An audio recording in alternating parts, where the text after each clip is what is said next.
So students, in the previous class we have also read about the distribution of water bodies and ocean circulation, and today we will continue. The next topic is waves. And in the last section I told you about the ocean circulation, and the movements that occur in ocean can be broadly categorized as wave, tide and currents. So wave is the first part of the ocean circulation, and what is the waves and how waves are formed. And waves are formed when winds scrape across the ocean surface. The stronger the wind blows and the bigger the wave becomes. And the waves, when you are playing through wall on the beach and the ball falls into the water, what happens? It is fun to watch how the ball gets washed back to the shore by the waves. When the water on the surface of the ocean rises and falls alternatively, they are called waves.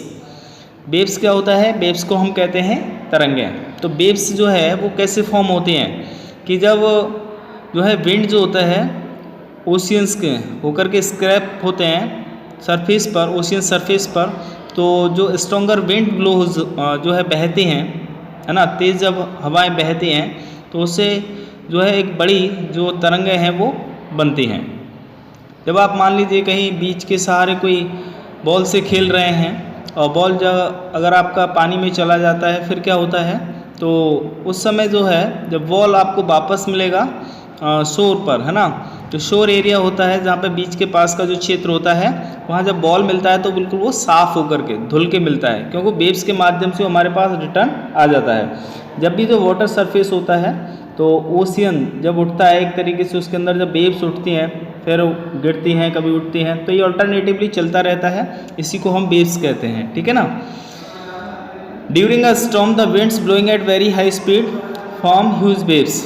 These may cause tremendous destruction. An earthquake, a volcanic eruption or underwater landslides can shift large amounts of ocean water. As a result, a huge tidal wave called tsunami that may be as high as 15 meters is formed. The largest tsunami ever measured was 150 meters high. These waves travel at a speed of more than 700 kilometers per hour. And I think you have also listened about the tsunami. And in our country India, the tsunami came in the year of 2004, and that time the southern part and the southern coast of our country was affected. Okay, and most of the fishermen were died during that time, and the tsunami of 2004 caused widespread damage in the coastal area of India, and the Indra Point at the Andaman and Nicobar Island got submerged after the tsunami. And in the geography you have also read about the Indira Point, and Indira Point is the southernmost point of our country, and it was submerged into the water during the tsunami of 2004. And that time most of the peoples was affected, and they were also engaged in the occupation of the fishing. And during the storm, the wind blowing a very high speed, and they form the huge waves, and these may cause the tremendous destructions. And I think the loss and the natural loss of our environment basically, and the earthquakes also destruct. The volcanic eruption and underwater landslides can shift large amount of the ocean water. So as a result, the huge tidal wave, and the tsunami is also called the huge tidal wave. Okay, इसको tidal wave कहा जाता है. एक तरीके की जो ज्वार की जो तरंगें होती हैं जब वो तेज़ गति से ऊपर उठती हैं तो उसको हम सुनामी कहते हैं. ये समुद्र में आता है और इनकी हाइट अराउंड जो है 15 मीटर के अप्रॉक्स होती है. और जो सबसे बड़ा जो सुनामी होता है उसमें करीब 150 मीटर हाइट तक जो है पानी की जो लहरें हैं वो उठती हैं. और ये जो वेव होती हैं वो करीब 700 किलोमीटर पर आवर की स्पीड से ट्रैवल करती हैं. 2004 में भारत में सुनामी आया था जिसके कारण काफ़ी लॉस हुआ था. और ये साउथर्न मोस्ट जो पॉइंट है इंडिया का, इंदिरा पॉइंट, वो उस समय जो है वाटर में क्या हो गया था, सबमर्ज्ड हो गया था. तो जो सुनामी जो वर्ड है वो क्या है, उसका मतलब क्या होता है? हम बोलते हैं ना सुनामी, तो सुनामी का मतलब क्या है? सुनामी का मतलब होता है, tsunami is a Japanese word. ये एक जापानी शब्द है जिसका अर्थ होता है harbour waves. And as the harbours get destroyed whenever there is tsunami, जब ये सब कुछ नष्ट कर देता है तो उसको सुनामी कहा जाता है। तो सुनामी के बारे में और डिटेल में यहाँ पर दिया गया है, इसको एक बार आप स्टडी कर लेंगे। सुनामी के बारे में ये दिया हो पूरा, इसको एक बार पढ़ लेंगे आप, ठीक है, तो समझ में आ जाएगा सुनामी के कारण क्या क्या होता है। नेक्स्ट पॉइंट है आपका टाइड। टाइड क्या होता है? The rhythmic rise and fall of ocean water twice in a day is called a tide. It is high tide when water covers much of the shore by rising to its highest level. It is low tide when water falls to its lowest level and recedes from the shore. तो एक rhythmic rise होता है, ocean का जो water होता है दिन में वो 2 बार क्या होता है, ऊपर उठता है और नीचे गिरता है, उसको हम क्या कहते हैं? टाइड कहते हैं, है ना।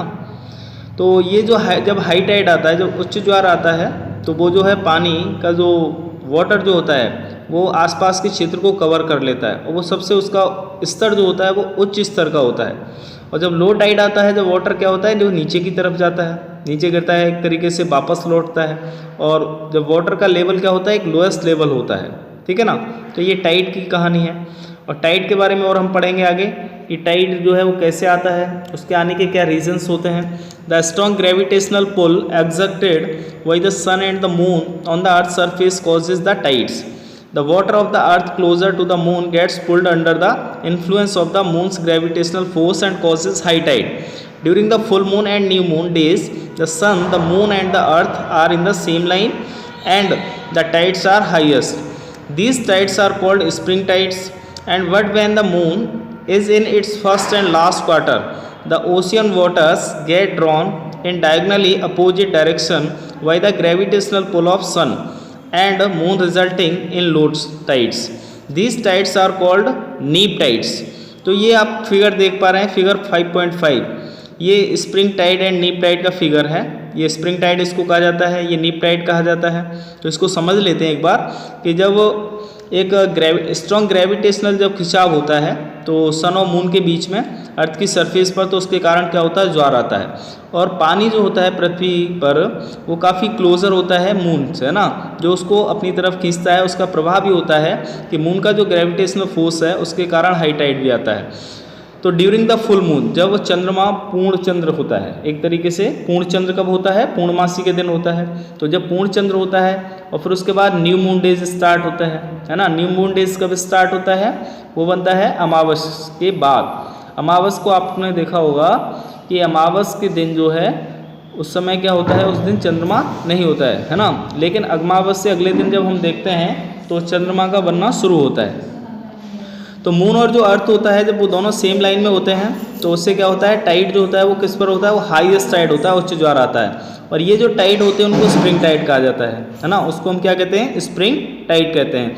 लेकिन जब मून जो होता है पहली बार या लास्ट क्वार्टर में होता है तो उस समय जो ओशियन वाटर होता है वो डायगनली अपोजिट डायरेक्शन में मूव करता है। और सन और मून के बीच में जो एक ग्रेविटेशनल पुल ऑफ होता है, यानी उनके बीच में जो एक गुरुत्वाकर्षण का जो एक खिंचाव जो होता है, उसका परिणाम क्या होता है कि निम्न ज्वार आता है।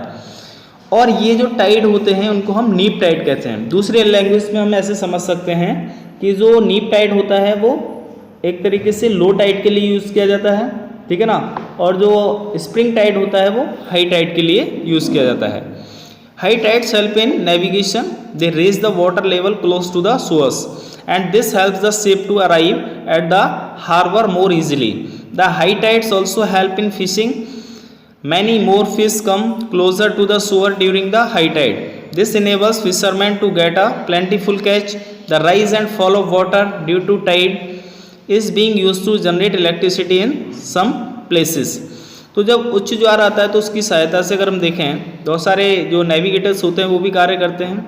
और जब उस वाटर का जब लेवल ऊपर की ओर उठता है, यानी कि सोर्स की जब वो क्लोज आता है तो उसकी सहायता से जो शिप्स होते हैं, जो जहाज जैसे हम बोलते हैं, जो वाटर शिप होता है, तो वो जहाज जो हैं वो हार्बर तक बड़ी आसानी से पहुंच जाते हैं। तो वहाँ पर जो हार्बर्स बने होते हैं सी कोस्ट एरियाज़ में, और जब हाई टाइड आता है तो उसकी सहायता से फिशिंग, जैसे मछली पालन का जो काम है वो काफ़ी तेज़ गति से होता है।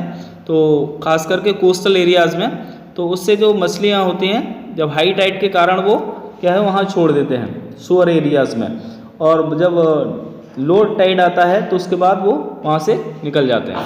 तो बहुत सारे जो फिश हैं वो शोर के करीब आते हैं हाई टाइड के दौरान, और उसका प्रभाव ये होता है जो फिशरमैन होते हैं उनको बहुत अधिक मात्रा में उन्हें पकड़ने का मौका मिल जाता है। तो राइज और फॉल जब होता है वाटर का ड्यूरिंग टाइड, तो उसका उपयोग जो है इलेक्ट्रिसिटी क्रिएट करने के लिए भी किया जाता है कुछ स्थानों पर। जैसे हम टाइडल एनर्जी की बात करते हैं, तो टाइडल एनर्जी के बारे में जैसे मैंने आपको ज्योग्राफी में बताया था कि टाइडल एनर्जी कैसे क्रिएट की जाती है, तो उसमें कुछ डैम्स बनाए जाते हैं जो है close to the coastal areas, और वहाँ पर जो है उसमें टर्बाइंस लगाए जाते हैं जिससे कि टाइडल एनर्जी क्रिएट की जाती है। नाउ ओशियन करंट्स, इनको हम बोलते हैं महासागरीय धाराएं। तो ये कौन कौन सी धाराएं होती हैं? Ocean currents are streams of water flowing constantly on the ocean surface in definite direction, and the ocean currents may be warm or cold. Generally the warm ocean currents originate near the equator and move towards the poles, and the cold currents carry water from polar or higher latitudes to travel tropical or lower latitudes. The Labrador ocean current is cold current, while the Gulf Stream is a warm current. The ocean current influence the temperature conditions of the area. Warm currents bring about warm temperature over land surface. The areas where the warm and cold current meet provide the best fishing grounds of the world. Seas around the Japan and the eastern coast of North America are such examples. The areas where a warm and cold current meet also experience foggy weather, making it difficult for navigation. क्योंकि navigator का जो use किया जाता है जब समुद्र के अंदर, जब जो समुद्री जो यात्री होते हैं वो यात्रा करते हैं तो उस समय वहाँ पर वो नेविगेटर्स का यूज़ करते हैं। लेकिन हम ओशियन करंट्स की चर्चा कर रहे हैं, तो ओशियन करंट्स की जब बात करते हैं तो जो ओशियन जो करंट होता है एक वाटर फ्लोइंग होता है कॉन्स्टेंटली और ओशियन की सरफेस पर एक डेफिनेट डायरेक्शन में होता है, एक उसकी एक निश्चित दिशा होती है। और जो ओशियन करंट होता है वो दो तरीके का होता है, एक वार्म होता है और एक कोल्ड होता है। आमतौर पर जो वार्म ओशियन करंट्स होते हैं वो इक्वेटर के करीब से ओरिजिनेट होते हैं, यानी कि उनका उद्गम स्थान जो होता है वो कहाँ पर होता है? इक्वेटर पर होता है। और वो पोल्स, चाहे हम नॉर्थ पोल की बात करें या साउथ पोल की, यानी कि इक्वेटर से नॉर्थ पोल या साउथ पोल की तरफ ये क्या करते हैं? मूव करते हैं। और जो कोल्ड करंट होता है वो अपने साथ जो वाटर लाता है पोलर से हाई लैटीट्यूड की तरफ या ट्रॉपिकल एरियाज में या लो लैटीट्यूड्स की तरफ। तो जो लैब्राडोर ओशियन करंट है वो कैसा करंट है? वो कैसी धारा है? वो कोल्ड है, यानी उसको ठंडी धारा कहा जाता है। ऐसे ही जो गल्फ स्ट्रीम होती है वो जो है गर्म जल धारा है।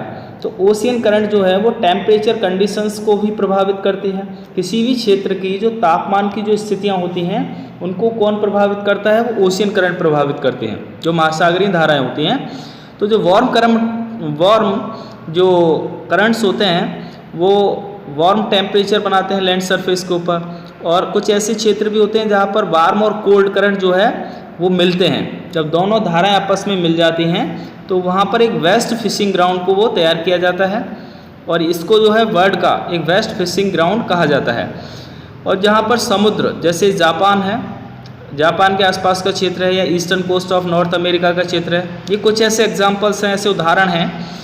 तो जहाँ पर ऐसे क्षेत्र हैं जहाँ पर वार्म और कोल्ड करंट दोनों आपस में मिलते हैं। जब ये दोनों आपस में मिलेंगे, एक उदाहरण के लिए आप ऐसे समझ सकते हैं कि हम जब गर्म पानी और ठंडा पानी दोनों को जब मिलते हैं तो मिलने से क्या होता है? उसमें एक फॉगी जो वेदर क्रिएट होता है ना। और उन स्थानों पर जो समुद्री यात्री होते हैं जो नेविगेटर का इस्तेमाल करते हैं उनको नेविगेट करने में काफ़ी कठिनाइयाँ होती हैं। ओशियन करंट के बारे में एक फिगर यहाँ पे आपको दिया गया है, इसमें दर्शाया गया है कि कोल्ड करंट कौन से हैं और वार्म करंट कौन से हैं। यहाँ पे ब्लू कलर का जो सिग्नल आपको दिख रहा है एरो, जो ब्लू कलर का एरो है वो सभी जो है कोल्ड करंट को दिखा रहा है, और जो रेड कलर का एरो है वो किसको दिखा रहा है? वो दिखा रहा है आपको वार्म करंट को, जो गर्म जल धाराएं होती हैं। तो इक्वेटर के पास से देखेंगे तो सारी जो गर्म जल धाराएं हैं वो किधर की तरफ मूव कर रही हैं? वो पोल्स की डायरेक्शंस में मूव करती हैं, ठीक है। जबकि जो कोल्ड करंट होता है, कोल्ड करंट के बारे में मैंने अभी आपको बताया था कि जो ठंडी जल धाराएँ होती हैं वो कैसी होती हैं? जो कि पोलर एरिया से हायर लैटीट्यूड की तरफ जाती हैं या ट्रॉपिकल से लोअर लैटीट्यूड की तरफ जाते हैं। अब इसमें अगर हम देखेंगे जब लैटीट्यूड की बात करते हैं तो जैसे आप अर्थ का फिगर बनाएंगे, है ना, ये फिगर हो गया, ये अर्थ हो गया, है ना। अब इसमें ये वाला हमारा हो गया क्या? इक्वेटर, ये 0 डिग्री हो गया इक्वेटर। अब इस प्रकार की जो हमारी हॉरिजॉन्टल जो लाइंस होती हैं इनको हम लैटीट्यूड्स कहते हैं, ठीक है। तो हम अगर हम गर्म जल धाराओं की बात करते हैं तो 0 डिग्री से ये पोल्स की तरफ मूव करती हैं इस तरीके से, यानी दोनों पोल्स की तरफ इनका डायरेक्शन होता है तो इस तरीके से मूव करती हैं। जबकि जो ठंडी जल धाराएँ होती हैं वो ट्रॉपिकल एरियाज़ में होती हैं ना, जो कि जैसे आप ट्रॉपिक ऑफ कैंसर का बात करते हैं, ठीक है, या ट्रॉपिक ऑफ कैप्रिकॉर्न होता है, तो ये जो एरियाज़ होते हैं वहाँ से लोअर लैटिट्यूड की तरफ वो क्या करती हैं, मूव करती हैं। तो ये आपका हो गया ओशियन करंट्स के बारे में। यहाँ पर आपको इस चैप्टर का ये रीडिंग सेक्शन कंप्लीट होता है। इसमें हमने जो है कई चीज़ें पढ़ी, ओशियन करंट्स के बारे में पढ़ा, डिस्ट्रीब्यूशन ऑफ वाटर बॉडीज़ के बारे में पढ़ा है, ठीक है, टाइड्स के बारे में पढ़ा है, कौन कौन से होते हैं, टाइड करंट क्या होता है और वेव्स क्या होते हैं, और डिस्ट्रीब्यूशन वाटर बॉडीज़ ये भी पढ़ चुके हैं हम। तो वाटर जो है आप जानते हैं, वाटर जो है हमारे लिए एक बहुत ही प्रीशियस रिसोर्स होता है और इसकी बहुत ही आवश्यकता भी होती है। Without water we can't survive on the earth. तो आपका यहाँ पर रीडिंग सेक्शन ये कंप्लीट हो गया। नेक्स्ट सेक्शन में हम इसके क्वेश्चन आंसर्स को कंप्लीट करेंगे, ठीक है।